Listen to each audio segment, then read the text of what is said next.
नमस्कार मित्रों, व्यवस्थित स्वरोजगारी मंत्रालय बजट के 306 सत्र में आपका स्वागत है। व्यवस्थित स्वरोजगारी मंत्रालय व्यवस्थित रोजगार और व्यवस्थित शिक्षा प्रमाण पत्र और व्यवस्थित काम को लेकर बनाया गया है। इसके तहत जो भी हम कर रहे हैं उसके तहत स्वरोजगारी सरकारी नौकरी संवैधानिक तौर पर आ जाती है। सबसे पहले इसमें कुछ नियम हैं, जैसे right of pension, fundamental right of pension after 14 year for self earning, self income, certain cash, certain physical credit per month showing to certain ministry office, fundamental right, direct link to ministry and budget. We should be preamble wise organized employed, preamble wise organized self-employed, self-earning, self-income, certain cash, certain fiscal credit per month showing to certain ministry office should be fundamental right. We should have self-earning, self-income, certain cash, certain fiscal credit per month showing Finance Commission of India. इसके साथ साथ जो हम काम करते हैं उसका ये एक मौलिक ढांचा है, जिसके तहत एक टेबल बना हुआ है फिजिकल क्रेडिट का, जिसके तहत ये काम किया जाता है। जो भी हम काम कर रहे हैं उसमें शिक्षा प्रमाण पत्र का महत्व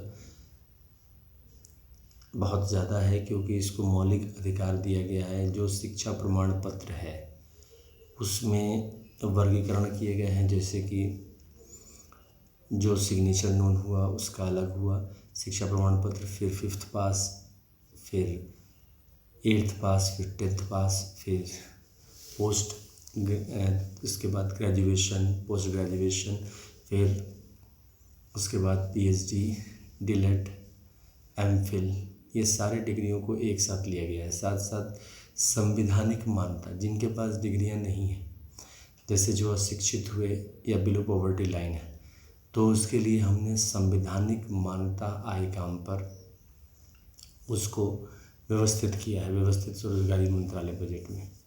और इसके तहत जो भी संवैधानिक मान्यता है वो इस टेबल के तहत दिया गया है। जैसे इलिटरेट सर्टिफिकेट का अभी मार्केट रेट जो प्रत्येक दिन जो रोजगार कर रहे हैं उनका सपोज करो ये हुआ, तो उस पर फिजिकल क्रेडिट वेज लगाया गया है, क्योंकि constitutional validity on income work को फंडामेंटल राइट दिया गया है इसमें, जिस सिद्धांत को लेकर हम लोग चल रहे हैं। अब उसके तहत जो अगर इस तरीके से अगर हर दिन काम मिल रहा है तो ये सैलरी बन रही है, मगर और व्यवस्थित स्वरोजगारी मंत्रालय बजट में इसका ये per month physical credit wage से फिजिकल क्रेडिट सैलरी ये बन रही है। तो इसमें इस चीज़ को व्यवस्था किया गया है कि जो भी दस्तावेज़ हैं, जैसे शिक्षा प्रमाण पत्र है या मार्कशीट है, तो उसको लेकर उसको शिक्षा प्रमाण पत्र बनाया गया है व्यवस्थित स्वरोजगारी मंत्रालय बजट में, और फिर उसको स्वरोजगारी सरकारी प्रशासन से उसको जोड़ा गया है। कहने का मतलब ये है कि एक ही लक्ष्य है कि रोजगार उत्पन्न हो। अब रोजगार उत्पन्न करना या तो पूंजी लगाकर किया जा सकता है या फिर सरकारी नौकरी में प्रतियोगिता प्राप्त करके किया जा सकता है। तीसरा सूरत है कि जो एजुकेशनल सर्टिफिकेट है उसको मान्यता दे दिया जाए और जो काम कर रहे हैं उसको मान्यता दिया जाए मंत्रालय के तौर पर। इसी विचार विमर्श को लेकर लगातार निरंतर सेशन व्यवस्थित स्वरोजगारी मंत्रालय बजट का चल रहा है और इसी को आगे बढ़ाया जा रहा है, ताकि व्यवस्थित स्वरोजगारी मंत्रालय का जो लिटरेचर है वो ट्रूथ ओनली टर्म्स के ज़रिए प्रस्तुतिकरण किया गया है। 31 अगस्त 2001 से ओम नमः शिवाय पब्लिकेशन प्रेस मैगजीन के ज़रिए, और ये इस बात को पुष्टि करता है कि जो हम काम कर रहे हैं उसमें संवैधानिक मान्यता लाया जा सकता है। अब ये मानने वाली बात है कि अगर इस चीज़ को मान के चला जाए कि जो लोग व्यवस्थित रहना चाहते हैं, तो जो निजी भी काम कर रहे हैं तो उसमें स्वरोजगारी सरकारी नौकरी आ सकती है। थोड़े से काम में जोड़ किया जाएगा, मीन्स एडिशन किया जाएगा कि निजी भी काम कर लिए और सरकार में भी काम कर लिए। यहाँ पर एक निश्चित आमदनी की व्यवस्था की गई है। इसके लिए 3 बजट की व्यवस्था की गई है राज्य केंद्रीय स्तर पर। एक तो हमारा एनुअल बजट पहले से ही है, 1947 से लगातार बजट प्रस्तुत किया जा रहा है। दूसरा रेलवे बजट है जो कि पूरे भारतवर्ष को लाभ पहुंचा रहा है। तीसरा व्यवस्थित स्वरोजगारी मंत्रालय बजट का निर्माण किया गया। यह पॉसिबल तब है जब इसमें ट्रस्ट आए और लोगों का एक मत हो, एक मत कि हाँ शिक्षा प्रमाण पत्र को आधार मान के चला जाए। फिर उस शिक्षा प्रमाण पत्र में जिनके पास शिक्षा प्रमाण पत्र नहीं है उसमें संवैधानिक मान्यता आए काम है, क्योंकि अगर एक साथ इसको ले लेते हैं तो फिर कोई भी व्यक्ति नहीं रह पाएगा जिसके पास स्वरोजगार सरकारी नौकरी नहीं है। और इसी चीज़ को ध्यान में रखकर जितने भी सेशन किए गए इसमें इसी चीज़ की व्याख्या की गई है कि जब तक इस चीज़ को आगे नहीं लिया जाएगा तब तक ये हो ही नहीं सकता है। जो रोजगार कर रहे हैं उसमें 2 वर्गों में बांटा गया है ताकि पूरी तरह से प्रशासनिक व्यवस्था कायम हो सके। इसको कहते हैं एम्प्लॉयमेंट इक्विलिब्रियम पॉइंट। इसमें 2 वर्ग हो गए, एक जो 30,000 प्रतिमाह से ज़्यादा कमाते हैं, ऐसे वर्ग 30% है जिसमें 15% सरकारी नौकरी हो गई और 15% प्राइवेट सेक्टर, क्योंकि आजकल कैपिटलिस्ट इकोनॉमी ज़्यादा है। 90 to 95% व्यक्ति कैपिटलिस्ट इकोनॉमी से ही जुड़े हुए हैं। सरकार में नौकरी जो प्रतियोगिता क्वालिफाई कर पाते हैं उन्हीं का हो पाता है। बाकी जितने भी 70% लोग हैं उसमें से 22% हो गए अशिक्षित या बिलो पॉवर्टी लाइन, रोजगारी की समस्या निरंतर बनी रहती है। और बाकी जो 58% रहे उस 70% में वो रोजगार कर रहे हैं, लेकिन रोजगार की निश्चितता नहीं है, क्योंकि काम कभी कम कभी ज़्यादा या कभी रहा कभी नहीं रहा, इस तरह से समस्या बनी रहती है।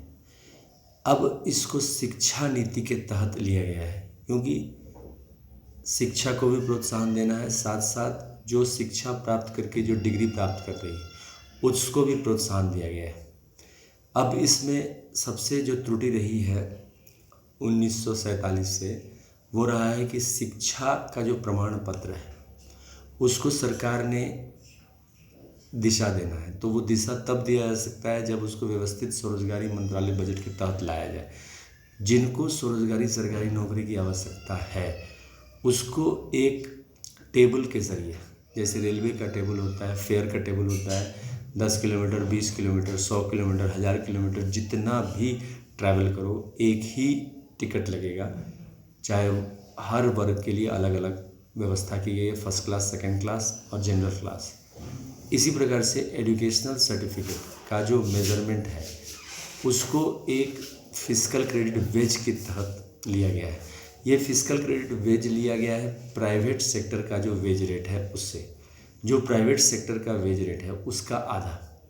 कारण ये है कि प्राइवेट सेक्टर को प्रोत्साहन दिया जाए, क्योंकि अगर लोग स्वावलंबन हो जाए तो सरकार की आवश्यकता ही नहीं पड़ेगी। लेकिन ये एक यूटोपियन स्टेट है, ऐसा हुआ ही नहीं है आज तक विश्व में। तो इसी चीज़ को ध्यान में रखकर सरकार से मदद ली गई है। सरकार से मदद इस तरीके से ली गई है कि जो सेशन में जो काम हम लोग कर रहे हैं उसमें एजुकेशनल सर्टिफिकेट और संवैधानिक मान्यता को मान्यता प्राप्त हो जाए और उसके तहत पर डे पर वैल्यूएशन हो जाए कि पर डे सरकार के तरफ से एक जो स्वरोजगार है उसका ये वैल्यू आया जाए। और उस पर फिजिकल क्रेडिट सैलरी बना। अब होता है कि फिजिकल क्रेडिट सैलरी दिया जाए तो काम भी करेगा, तो यहाँ पर फ्लेक्सिबिलिटी है। अगर मान लीजिए कि 100 रुपये प्रति दिन कमा रहा है कोई, अगर उस पर फिजिकल क्रेडिट हम 50% लेते हैं, 50 रुपीज़, या उससे भी कम 25% भी लेते हैं और उसको अगर निश्चित कर लेते हैं, तो ऑटोमेटिक है कि एक निश्चित कानून बन जाएगा। अब यह है कि इसमें जो लोग जुड़ जाए, तो इसी के चलते यहाँ पर व्यवस्थित स्वरोजगारी मंत्रालय बजट में कानून बनाया गया है कि जो 30,000 से ज़्यादा प्रत्येक माह कमा रहे हैं, अगर उद्योगपति उनको सर्टिफाइड करते हैं कि नहीं ठीक है, किसी भी सूरत में अगर जॉब जाने की नौबत आएगी तो उसको कानूनी नज़रिया से ही किया जाएगा। ये नहीं है कि एट वंस जॉब से निकाल दिया गया। लेकिन उसके नीचे वर्ग में अगर वो डॉक्यूमेंट नहीं है तो वो सामान्य रोजगार ही माना जाएगा। मीन्स कि जैसे मार्केट का नियम है कि मार्केट में जो भी हो रहा है प्रत्येक दिन घटना, उसी पर हम लोग आकलन करते हैं कि क्या मार्केट में घटना घटी है। ये सिद्धांत जुड़ा हुआ है aggregate demand is equal to aggregate supply से, जिस पर इक्विलिब्रियम पॉइंट पर जो है अर्थव्यवस्था इक्विलिब्रियम में रहती है। इसी को लेकर सरकारी दस्तावेज में इसको लिया गया है, क्योंकि इसमें लगभग हर एक किताब को राष्ट्रीय भवन घोषित किया गया है, क्योंकि मार्गदर्शक हिंदू समाज का रहा है। जैसे शिव पुराण हुआ, शिव पुराण में लगभग 175 करोड़ मंदिर है, तो इसको राष्ट्रीय भवन लिया गया है और राज्य में गवर्नर हाउस लिया गया है। इसी तरह से विष्णु पुराण, रामायण, भागवत गीता, अमित पुराण, जो भी विष्णु चरित्र बुक है, उन सबको राष्ट्रीय भवन लिया गया है और एक वर्ग में लिया गया है राष्ट्रीय भवन और राज्य में गवर्नर हाउस। सिमिलरली जो एजुकेशनल सर्टिफिकेट है या फिर मार्कशीट है, उसको राष्ट्रीय भवन ब्रह्मा सरस्वती लिया गया है, ब्रह्मा सरस्वती पुराण में लिया गया है। फिर आदिशक्ति जगदम्बा, महिला को सशस्त्रीकरण करने के लिए महिला राष्ट्रीय भवन यानी कि आदिशक्ति जगदम्बा का जो मंदिर है उसको लेकर महिला राष्ट्रीय भवन या आदिशक्ति जगदम्बा राष्ट्रीय भवन बोला गया है। फिर प्रत्येक संयुक्त वर्षकृत भगवान विभूति, यानी कि जितने भी वर्ग हैं अलग अलग विचारों के हैं, तो उन सबको एक साथ एक वर्षकृत में, अलग अलग वर्षकृत में लेकर एक वर्षकृत राष्ट्रीय भवन बनाया गया है। और एक सरकारी तौर पर, क्योंकि ये जो नियम है वो लिखित नियम है और दस्तखत करने के बाद फिजिकल क्रेडिट सैलरी दी जाएगी, तो इन्हीं 5 राष्ट्रीय भवन जो कि अजन्मा है उनसे लिया गया है इसमें, और फिर इसको छठा राष्ट्रीय भवन बनाया गया। तो 6 राष्ट्रीय भवन को लेकर जिसकी स्वामित्व प्रधानमंत्री इसको हाउस वाइज करेंगे, जैसे principal red blue green house yellow house में देते हैं बच्चों को, ठीक इसी प्रकार से यहाँ पर सारे स्वरोजगारी लोग हैं, तो जो प्रधानमंत्री और राष्ट्रपति हुआ राष्ट्र का, वो इन हाउस में डिवीज़न करेगा। अगर डिफरेंस रहा तो कोर्ट मार्शल कनेक्शन का व्यवस्था किया गया है कि कोर्ट मार्शल कनेक्शन लेके 16.66% सैलरी, क्योंकि 6 अंश में ये फिजिकल क्रेडिट सैलरी आ रही है, तो इसको 6 भागों में बांटा गया है। 16.66% लगभग बनता है शेयर, तो एक शेयर काट लिया जाएगा जिसमें pension, gratuity, provident fund, dearness through out life काटा जाएगा, और 19 साल तक उसको जो है थाना में जाकर सिग्नेचर करना पड़ेगा कि हाँ जो स्टेटमेंट दिया है अलग होने का उसको वो तटस्थ है। इसके एवज में स्वरोजगारी सरकारी नौकरी लगातार मिल रही है और वो प्राइवेट सेक्टर में भी काम कर रहा है, और फ्लेक्सिबिलिटी अरेंजमेंट किया गया है ताकि दोनों वर्ग को जो है रोजगार मिल पाए। इस तरह से व्यवस्थित स्वरोजगारी मंत्रालय बजट सेशन के जरिए इस चीज़ को कन्विंस करने का प्रयास करती है। साथ साथ अब इस चीज़ को कंक्लूड करते हैं, इसका जो संचालन किया जा रहा है वो अमितेश्वर झा, अमित कुमार झा के द्वारा, Shardapur, Lohna road, Darbhanga, Bihar, India, pin code 847407, mobile number 6397360717 से। साथ साथ ईमेल एड्रेस हुआ osemb office2001@gmail.com। साथ साथ ओम नमः शिवाय पब्लिकेशन प्रेस मैगजीन के जरिए ट्रूथ ऑन लिटरम्स किताब है जो लिटरेचर है व्यवस्थित स्वरोजगारी मंत्रालय बजट का। साथ साथ जो है यूट्यूब पर अपलोडिंग है organise self employ ministry budget session 1 to 100 English में, 101 to 200 हिंदी में, 201 to 225 मैथिली में और 226 to 300 इंग्लिश में, फिर 301 to 350 इंग्लिश में। साथ साथ इसका लाइव सेशन भी है जूम ऐप, गूगल मीट और साथ साथ यूट्यूब लाइव सेशन पर, ताकि व्यवस्थित स्वरोजगारी मंत्रालय बजट को प्रचार प्रसार और स्वरोजगारी सरकारी नौकरी लाई जा सके, और एजुकेशनल सर्टिफिकेट का प्रत्येक दिन फिजिकल क्रेडिट वेज को मान्यता मिले और फिजिकल क्रेडिट सैलरी सिस्टम तैयार हो। तो अब इसको समापन करते हैं कमरा नंबर 1 से 6, जिसे हम लोग कहते हैं राष्ट्रपति भवन 1 से 6, क्योंकि प्रशासनिक तौर पर स्वरोजगारी सरकारी नौकरी प्रत्येक को उपलब्ध है इसमें। तो पहला हुआ शिवपुराण राष्ट्रपति भवन, पुष्पांजलि आरती ट्रूथ एंड लिटरल्स पाठ। राष्ट्रपति भवन नंबर 2 हो गया विष्णु पुराण, रामायण, भागवत गीता, अमृत पुराण, पुष्पांजलि आरती ट्रूथ एंड लिटरल्स पाठ। राष्ट्रपति भवन नंबर 3 हो गया ब्रह्मा सरस्वती पुराण, ISBN पुराण। और एजुकेशनल सर्टिफिकेट जो सेल्फ हुआ और सेल्फ मार्क्सिट सर्टिफिकेट, पुष्पांजलि आरती ट्रूथ एंड लिटरल्स पाठ। राष्ट्रपति भवन नंबर 4 हो गया आदिशक्ति जगदम्बा दुर्गा श्रीदेवी भागवत और जितने भी मंदिर हैं, पुष्पांजलि आरती ट्रूथ एंड लिटरल्स पाठ। राष्ट्रपति भवन नंबर 5 हो गया प्रत्यक्षवन वर्षित भगवान भगवती, पुष्पांजलि आरती ट्रूथ एंड लिटरल्स पाठ। और राष्ट्रपति भवन नंबर 6 हो गया भारतीय संविधान के दस्तावेज और ज्योतिर्लॉ जितने भी बनाए गए हैं, साथ साथ राज्य का गवर्नर हाउस, पुष्पांजलि आरती ट्रूथ एंड लिटरल्स पाठ। और साथ साथ शारदापुर में जो इसका फ्लैग प्लेस है, यानी कि झंडा व्यवस्थित स्वरोजगारी मंडल, उजला कपड़ा और 6 सिंबल, त्रिशूल मांग में सिंदूर, चक्र मांग में सिंदूर, कमंडल मांग में सिंदूर, त्रिनेत्र मांग में सिंदूर और किताब मांग में सिंदूर और गवर्नमेंट स्टैम्प मांग में सिंदूर। इस तरह से पुष्पांजलि अर्पित करके व्यवस्थित स्वरोजगारी मंत्रालय बजट का निर्माण हो। एजुकेशनल सर्टिफिकेट का प्रत्येक दिन फिजिकल क्रेडिट वेज कानूनी तौर पर संवैधानिक मान्यता मिल जाए, साथ साथ फिजिकल क्रेडिट उससे तैयार हो जाए।